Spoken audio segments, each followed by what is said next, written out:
Delegates, I'd like you to please take a moment and join me in welcoming our MSEA president, Cheryl Bost. MSEA was the 2003 Teacher of the Year in Baltimore County. She served as the vice president and president of the Teachers Association of Baltimore County. Was a teacher at Mars Estates School, elementary school in Baltimore County, and served as your MSEA vice president. Please give a warm MSEA welcome to our new president, Cheryl Bost.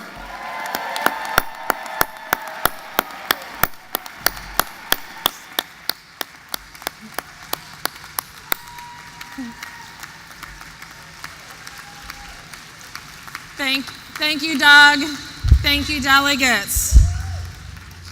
I'm honored to be here before you, but I also want to tell you there's someone else here this morning, and he was going to introduce me, but like many of you, their stage fright set in. But I made sure that he was here in the audience so that he could hear me talk about him today. He is a past student of mine, Julius Alexander. And give Julius a hand.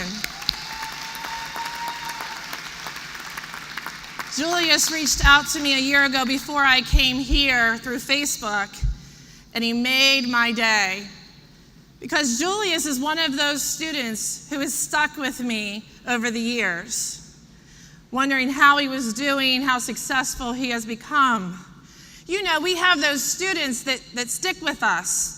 Maybe it's because they drove us a little crazy when they were in our classrooms, but we still want to know how they're doing in life today. I asked Vice President Doug Prouty about a student that he remembers, and immediately he came up with Cheryl. He said it was a student in his class that started not really wanting to work, but Doug worked with him, and by the end of the year, he was right in the grind, very successful, and Doug saw him years later at a grocery store. He's a master electrician and runs his own business. And I asked our treasurer, Joe Coughlin, about a teacher that he recalls, and immediately Joe's face lit up and he said, Mr. Blackwell. He said Mr. Blackwell was his music teacher and really gave him an appreciation for music. He said years later, classmates got together and had a musical concert for Mr. Blackwell. And we have two delegates here that are still stuck together. Charlene Haney, a retired delegate from Charles County, and her past student, Dwayne Hancock from St. Mary's. They're both delegates here today and activists in the union. See, we know as educators, we have a special connection with the students that we teach, that we drive, that we greet. They become our kids. I remember one of my fourth grade girls, 10 years old, could still see her smile. She loved to give hugs and loved to be the teacher's helper. And one day she was absent. And she came back in, and we found out she was absent because she was the key witness in her dad's murder trial for when he killed her mom in front of her and her little brother and were moved into a relative's house. Imagine her trauma. Younger than 10 years old, witnessing her dad kill her mom in front of her and her brother, being moved with relatives she didn't know very well in a new school community, have to make new friends, testifying one day in my classroom, learning her multiplication facts the next. That's trauma. We had another family one year who moved in. They had 3 boys, a second grader, a third grader, and a fourth grader. You know, elementary boys full of energy, excitement, but not these 3. They slept most of the day and they were very lethargic. So as teachers, we worked with the nurse to make sure that they had food, there was nothing medically wrong.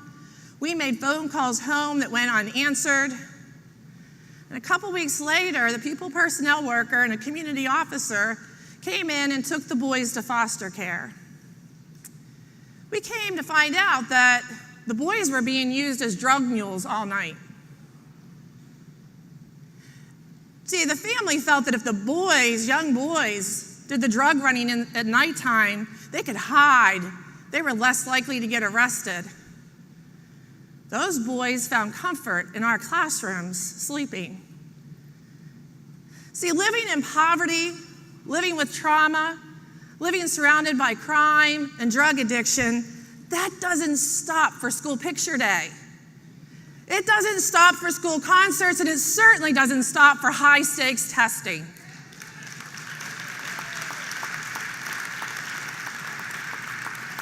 For many inside our school system and outside, our kids were invisible. They were numbers on a data sheet. They were throwaway kids. Those kids from that community, destined to continue the cycle of crime and poverty. No way. Not for us, not for me, not for my colleagues. These were our kids. We spent money out of our pockets to buy them backpacks the first week of school, winter coats, even sneakers for phys ed class. We wrote grants to provide after-school programs, summer school programs, even swimming lessons. See, the people outside of our school system, they didn't know my Julius, my Alex, my Stuart, my Cody, my Marie. No, they didn't know any of them, but they were making decisions for us as educators and for them as students.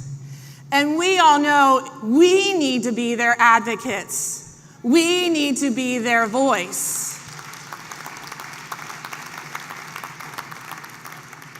And I truly believe that our voices are amplified through our work in the union. You see, like many of you, working and advocating with the union, it's in my blood. My mother, Jean, is a nurse. She married my father, Harry. He's was an air traffic controller, trained in the Air Force, and spent his entire career at Pittsburgh International Airport. Yay, Pittsburgh. That is until President Reagan fired 11,000 striking union air traffic controllers and banned them from federal work for life. My grandfather, Frank, he was a pattern maker in the U.S. Steel Mill in Homestead, Pennsylvania. And as a union mill worker, he saw his family through the Great Depression. And my great-grandfather, he owned a building in Homestead, Pennsylvania, that he let the leaders of the Amalgamated Association of Iron and Steel Workers use as their headquarters during the Homestead Strike of 1892, one of the largest strikes in our U.S. history. Now, you may not know the details of the Homestead Strike, but I'm sure it will sound familiar. Two wealthy men owned the U.S. mill during a booming economy. So the union, seeking increases for their workers, they put forth a wage increase to the owners. The owners, wanting all the profit for themselves, they countered with a 22% wage decrease and set out to destroy the union. So the union went on strike. They set up a 24-hour picket line outside of the mill. The owners, they set up sniper towers with searchlights and high-pressure water cannons. They hired strike breakers, paid Pinkerton detectives who were armed to subdue the strike. When that didn't work, they cozied up to the state politicians and they brought in the state militia and ended the strike. The union was broken and bankrupt. The owners fired all the union workers and drove out the union organizers. Today, delegates, the wealthy are using the Janus decision to try to break our union. They are using Betsy DeVos and political falsehoods and misinformation to try to break our profession. They don't believe that we deserve the pay that we're worth, even in a growing economy. They don't believe that we deserve to have a voice because it might just disagree with theirs. It's different generations, but it's the same attacks. And delegates, we need to have a renewed response, a new result, and a new labor movement to counter this.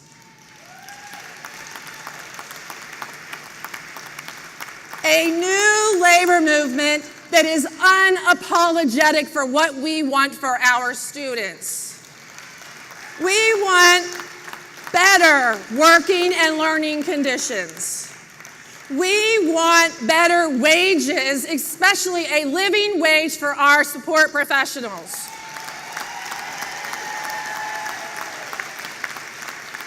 We want more staffing, especially in our most challenging schools like Mars Estates. A new labor movement that just is not one voice, but a chorus of voices standing up for public education and our future. A new labor movement that is ready to take action. We have seen the seas of red across this country. In West Virginia, they stripped them of their collective bargaining rights, the lowest paid in the country. And when they faced impending cuts to their benefits, they marched on the Capitol, while at the same time packing lunches for their needy students.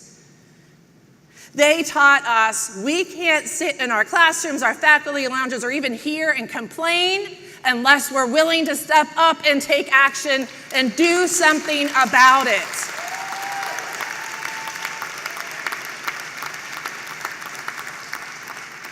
A new labor movement that doesn't just fight for bread and butter issues, but fights for racial justice, social justice, and fights against gender and wealth inequalities. We know our students deserve more than a well-funded school. They need well-balanced curriculum. They need smaller class sizes. They need the basics of a heated and air-conditioned classroom. And they need an equal opportunity, no matter who they are, where they are from, the color of their skin, their gender, how they came to this country, or how much their parents make.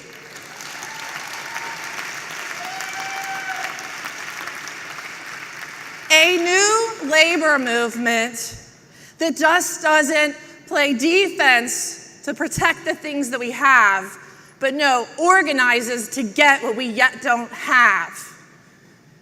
A new labor movement that acknowledges all of us, acknowledges our different ideas, our different politics, our different jobs, our different school systems, but has a place for each and every one of you.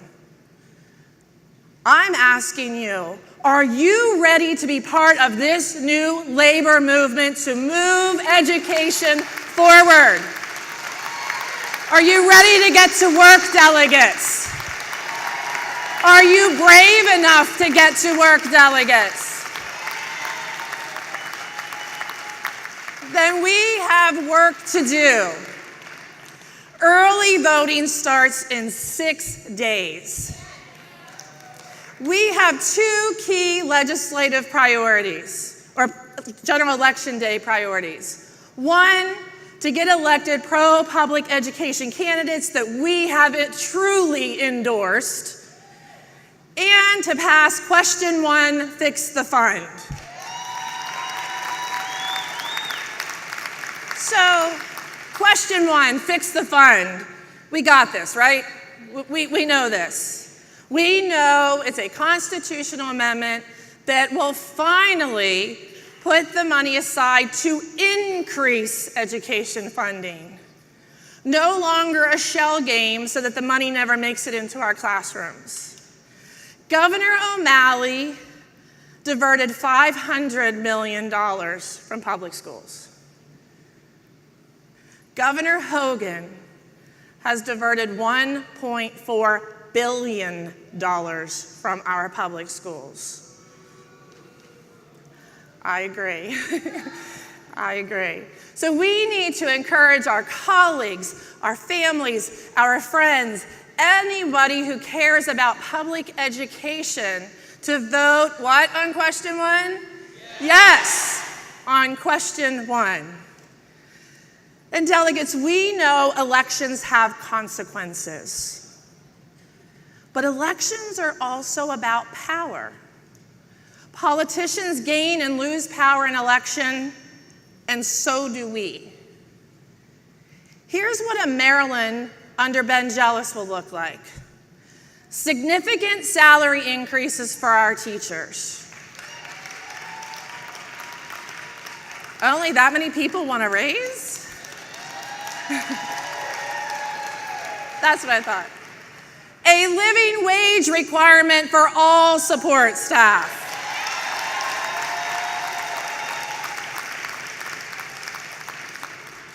Additional staffing and resources, especially in the mental health field and special education.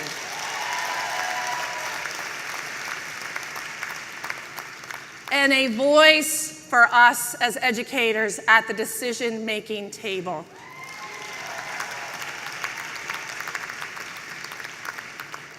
Here's what a Maryland under Governor Hogan looks like. I really have no idea. I have no idea because since day one, he has refused to talk to us. He has called us thugs on Facebook, and I'm sure much worse behind closed doors. Even today, he has yet to lay out an education plan on how he is going to help our schools and our profession. I know what I've seen of Governor Hogan. He likes the Betsy DeVos agenda. He walks her around some of our counties. He has put in place in Maryland a voucher program that siphons money from our public schools and gives it to unaccountable private schools. He has tried several years in the legislature to bring in unaccountable private charters to Maryland.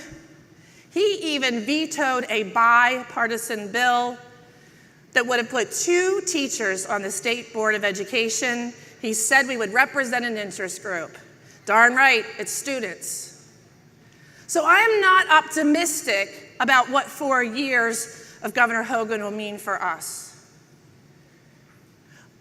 But whether it's for the governor's race, the attorney general, saving our majority in the Senate, your county and board races, education right now is the talking point. We need to make sure it stays a priority.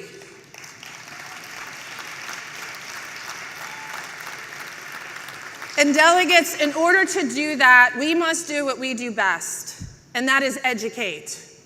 We educate all day long, and some of us even in line at the grocery store. We have to get out and tell the public who we are supporting in this election.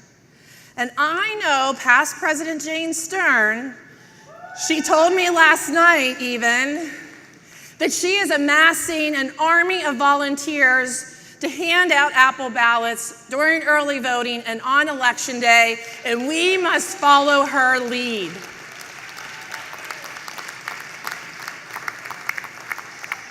I'm asking all of you to give up 3 hours of your time for your profession on Election Day, and if you can, before. Let's not look at it as a day off. Let's look at it as a day on to support our students. And before you leave the convention hall, I'm asking you to sign up to do that, make that commitment while you are here. My third ask is for you to take out whatever you keep your calendar on and put a star on March 11th. I will tell you, it's close to my birthday, but that's not my birthday.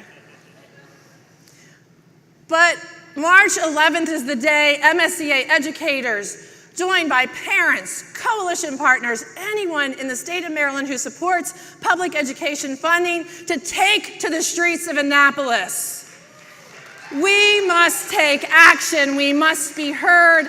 This is our Red for Ed moment. This is where we must be brave. This is where we need to unify as a union and speak for our students. Delegates, as I begin my time as your MSEA president, I have one central focus, and that is joining us together to take back our voice. But you know, I can't do this without you. I need everyone in this room to help. We all must get out of our comfort zones. We need to get our colleagues out of their comfort zones, and we need to stand up because there are too many people that are making decisions for our students and for us. So I'm asking you all to now stand up. Let's take action. It's time to get our voices back. The time is now. The people to do it is all of you. I'm asking you, are you ready to play a lot more offense and less defense? Are you ready to be brave, delegates?